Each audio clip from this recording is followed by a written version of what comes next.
Olá, olá pessoal do Lux Via Talks. Vamos começar mais um talk hoje. Eu, Nina, médica psiquiatra. Eu, Renata, médica endocrinologista. Hoje eu sou a entrevistadora e o nosso tema é semaglutida, mitos e verdades. A semaglutida é uma medicação que foi aprovada para o uso inicialmente do diabetes tipo 2 com o nome de Ozempic. E Mais famosa, Ozempic. E depois foi aprovado também para obesidade, tratamento da obesidade, com o nome de Wegovy. Nesse caso, ela tem uma dose mais alta do que o Ozempic, mas é a mesma substância. Certo. Então agora a gente vai falar uma série de sentenças, de frases para saber o que é mito, o que é verdade, o que é mais ou menos. Então vamos para a primeira. A semaglutida não tem mais patente e outros laboratórios, incluindo manipulação, possuem o direito de comercialização. É um mito. Ainda a Novo Nordisk detém a patente da semaglutida. Novo Nordisk é o laboratório. É o laboratório que fabricou, que produziu e que criou essa molécula e ainda não tem, então, autorização para ser feito via manipulação ou por um genérico. Não existe outra forma. Ainda é só o Ozempic e o Wegovy produzidos pela Novo Nordisk. Então, por exemplo, se uma farmácia de manipulação disser que manipula... É irregular. É irregular. A gente não tem certeza do que tem dentro realmente desse produto. É meio arriscado, então, né? Bastante arriscado, né? Sentença número 2. A semaglutida causa perda de massa magra em excesso. Isso é um mito que dá muita confusão mesmo. Porque quanto mais a gente perde peso, se você emagrecer, tem uma chance maior de você perder massa muscular. Porque a gente tem, o nosso corpo tem várias partes, então ele vai ter musculatura, ele vai ter água, ele vai ter gordura. Então a gente pode sim não perder só gordura, né? Você pode perder massa muscular, a gente perde água também, então isso atrapalha um pouco a avaliação quando você faz uma bioimpedância, porque a água também é vista e pode interferir nessa avaliação. Mas o que vai determinar se a pessoa vai perder mais ou menos massa muscular são vários fatores, né? Mas um deles é como é feito esse emagrecimento, se a pessoa tem uma dieta adequada, se ela faz exercício físico. É importante ter acompanhamento médico. Exatamente. E nutricional, né? O ajuste adequado da medicação de acordo com a necessidade daquela pessoa.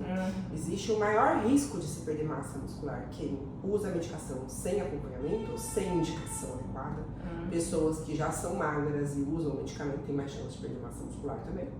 E quem não pratica exercícios físicos, principalmente resistidos, e não tem uma dieta balanceada com quantidade adequada de proteínas. E o duro que depois é super difícil, né, Renata? De recuperar massa muscular, né? Por isso que com acompanhamento profissional é mais indicado. Senão faz um esforço danado e depois tem que sofrer para recuperar músculo. Exatamente. Sentença número 3. A semaglutida tem... Nossa, sentença, que palavra antiga. Eu adoro essa palavra. Sentença número 3. A semaglutida tem necessidade de ser usada continuamente. Na maioria das vezes isso é verdade. Tanto no diabetes, né, quando a gente usa para o tratamento de diabetes tipo 2, normalmente o tratamento é contínuo, você vai com usar qualquer medicação, qualquer né? medicamento do diabetes, então não é diferente dos outros. Quando você trata a hipertensão é a mesma coisa, né? Várias doenças crônicas são assim. E também na obesidade, que é uma doença crônica. Isso é uma dificuldade as pessoas entenderem que a obesidade não é uma escolha pessoal. Eu sou assim porque eu que como demais, falta de vontade, falta de poder de vontade, eu que sou preguiçosa, e não é exatamente isso. Claro que todo mundo tem seus vícios, né, suas dificuldades, mas a obesidade ela tem um componente forte genético e muitos fatores envolvidos. Então, justamente por isso, o tratamento é complexo e ele é contínuo, independente da dose que você vai usar, se vai ser esse remédio mesmo que você vai usar pro resto da vida, se você vai conseguir ou não ficar sem a medicação, porque todas as doenças têm essa questão, né? Às vezes, em algumas situações, as pessoas conseguem usar menos ou mais medicamentos, né? Depende de qual é a gravidade, de quais particularidades que essa pessoa tem.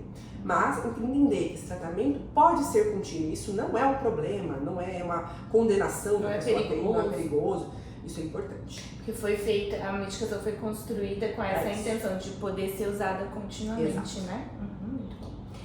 Sentença número 4. A semaglutida fornece benefício e proteção cardiovascular. É verdade. A semaglutida tem vários estudos que foram feitos de segurança cardiovascular. E isso é uma coisa que lá 20 anos atrás a gente não fazia, né? Isso começou mais recente a fazer esse tipo de estudo. principalmente por conta do diabetes, né? Você pensa que é um paciente que tem mais risco de ter complicações como um AVC, um infarto, uma morte súbita. Então eles começaram a fazer testes para verificar se, além do controle glicêmico inicialmente, né, ele teria outros benefícios desse medicamento. E se ele não prejudicava o coração também, porque isso é uma coisa importante, porque o fato de você corrigir um problema, eu vou tratar uma doença com esse remédio, e o número melhora lá no sangue. Mas isso pode causar algum perigo para essa pessoa? Será que mesmo assim ela vai ter um benefício? Porque o objetivo da gente controlar o diabetes é evitar complicações.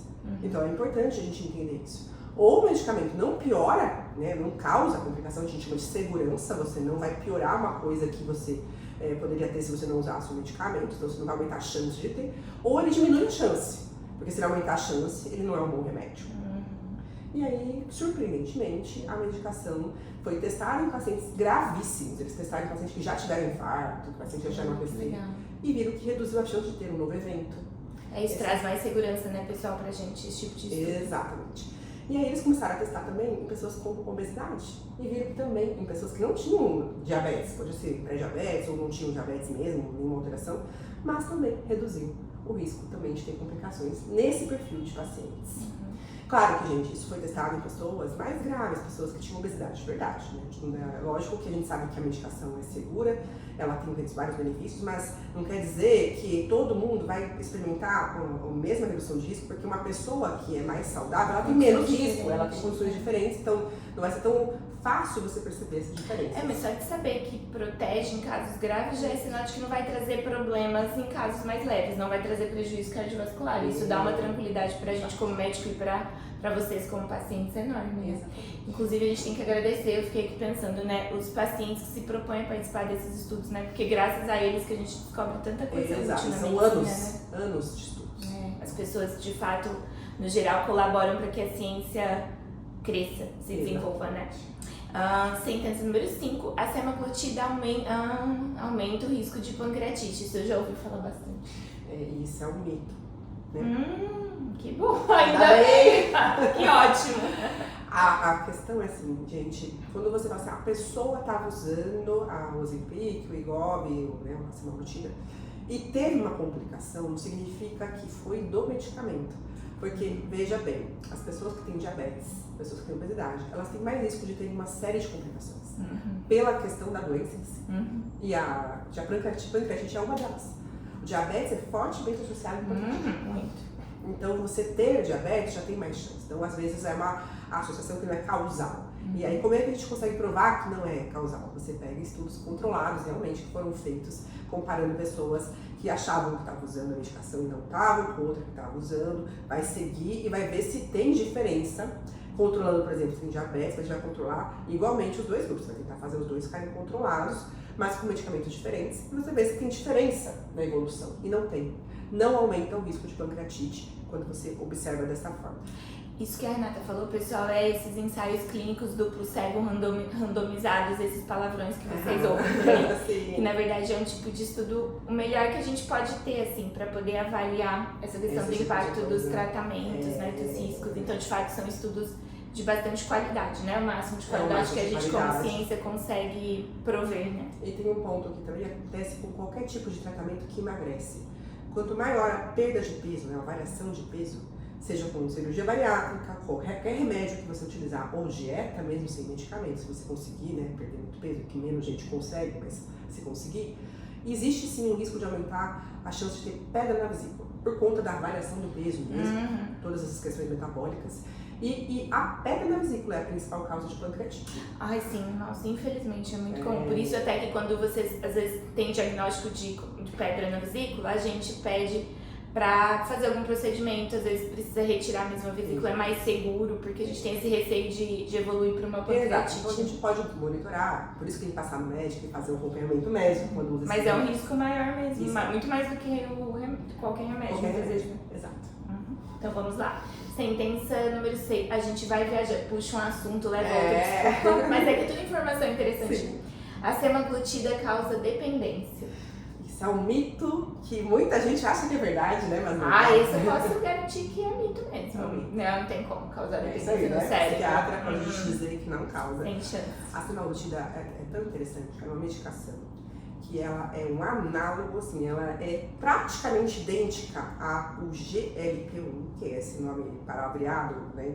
Que é um tipo de um hormônio que é produzido no nosso corpo. Nós temos a produção disso, só que o nosso dura alguns minutinhos. E esse aí vai durar uma semana. A vantagem é que o GLP-1 nosso, ele faz tudo que a semaglutida faz, só que muito pouquinho.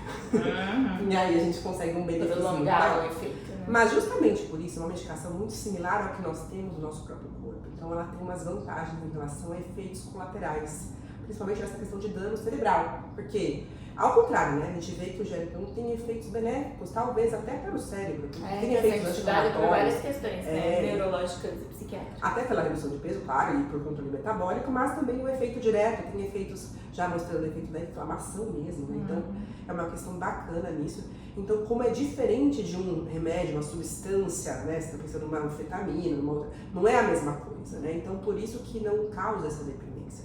O que as pessoas confundem muito é que, conforme você emagrece, você não vai conseguir emagrecer tão facilmente depois. Porque isso é um mecanismo fisiológico. O seu corpo fisiológico é do próprio corpo que faz assim mesmo, isso é a função do corpo. Quando a gente emagrece, a gente tende a não conseguir emagrecer tanto mais. O corpo cria mecanismos para barrar esse emagrecimento. Ai, corpo. E por isso, quando você usa remédio, isso não vai deixar de acontecer. A diferença é que você vai conseguir um resultado maior do que sem o medicamento, muito possivelmente. Por que o corpo é assim? Então, o corpo foi adaptado dessa forma, a gente evoluiu dessa forma, talvez por conta de própria escassez de alimentos, no passado longínquo, e agora a gente tem alimentos altamente calóricos, facilmente disponíveis, né? Mas a gente pode não gostar dessa realidade. A gente tem que aceitar, mas a gente pode não gostar. Exato. Eu sou desse grupo, eu aceito, mas eu não gosto. Mas é verdade, assim, semaglutida não é prazerosa pro cérebro, então é impossível causar dependência química, né? Sentença número 7. A semaglutida causa diabetes. Isso é uma outra coisa que eu escuto, né? Então acho que é importante falar que é um mito. Claro. Né? Porque, assim, as pessoas pensam assim, é um medicamento para diabetes, então eu vou usá-lo e aí vai me causar diabetes, porque se eu parar eu vou ficar com diabetes. Entendi o raciocínio. Só pensa isso. Como se o seu corpo fosse desaprender a controlar o açúcar sem a medicação. Entendi. Olha.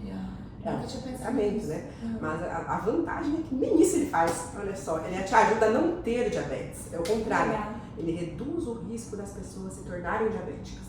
E isso tem estatística mostrando. Gente, pessoal, vocês têm que mandar as dúvidas de vocês, porque às vezes a gente não consegue imaginar as ideias que o cérebro produz, né? Eu nunca imaginaria isso, mas agora que você fala, faz sentido a pessoa pensar isso. Como é que eu posso te falar ainda aqui? Por que ele ajuda tanto? Ele preserva as células do pâncreas que produzem insulina, as células beta-pancreáticas. Ele ajuda a desinflamá-las, melhorar a sua funcionalidade. Então elas funcionam melhor. Como se melhorasse o ambiente do pâncreas. Assim. Além dele reduzir a resistência insulínica, que é um fator também que é associado, vocês já devem ter ouvido falar, e todo dia a gente destrincha esse assunto também. Então ele vai favorecer com que você não desenvolva ou diabetes ou que tenha um diabetes menos grave se você fosse ter de qualquer forma. Entendi. Excelente. A última sentença número 8. A semaglutida emagrece porque dá náusea. É um grande mito que muita gente acha também. Porque de fato ela dá náusea em muitas pessoas, né? E o mecanismo da náusea ele está associado com uma outra ação fisiológica que é natural do GLP-1, que é reduzir o esvaziamento do estômago. Ele reduz. Por que ele faz isso? É lógico. Ele quer que você se sinta saciado, já comeu, ele quer que você se sinta saciado. Ele vai também reduzir a velocidade com que a comida vai entrar no sangue, né? Porque você vai absorver mais devagar. Isso evita dar pico de glicose, você controla. Nossa, tem vários mecanismos. Vários mecanismos. Mas não é isso que faz, por exemplo, você reduzir o apetite totalmente. Isso aí ajuda um pouco a saciedade, mas ele atua diretamente no centro da fome cerebral. Então ele tem uma ação direta no centro da fome, aumenta a saciedade, reduz o apetite, reduz o prazer em comer. Também tem uma ação na parte do prazer também diretamente. É por isso até que está sendo estudado por outras questões relacionadas a comportamentos aditivos, né? Muito legal. Bom, agora a gente vai pedir uma mensagem final da nossa doutora sobre a semaglutida. A semaglutida, ela realmente é uma medicação muito interessante que veio para revolucionar o tratamento da obesidade e da diabetes. E a gente tem que aprender a usá-la ao nosso favor. Então, usar com inteligência. Use com acompanhamento e indicação médica. Não se automedique. E aproveite as oportunidades, né, que a ciência nos dá. Sem dúvida. Então é isso, pessoal. Muito obrigada pela companhia de vocês. E a gente está tentando fazer de uma forma leve, com brincadeiras, né? Para que vocês possam ter prazer também em assistir, às vezes mesmo que a gente não goste muito das notícias, mas faz parte da vida, né? É isso, até a próxima. Até! Tchau, tchau!